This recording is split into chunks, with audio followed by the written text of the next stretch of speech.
Good evening, brothers and sisters. It is the Holy Thursday, the last supper of our Lord and Savior Jesus Christ.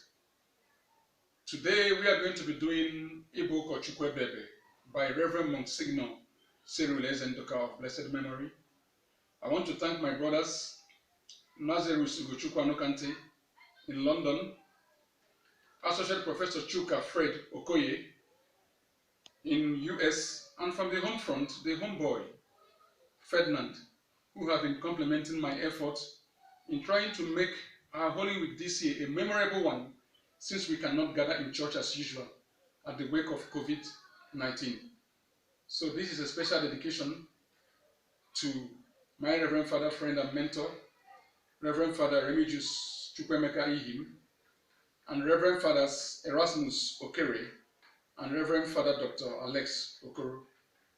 Join us as we say Happy Feast Day to all the priests, especially those of them who died at the wake of COVID-19, as we sing Ukochukwu ebeebe.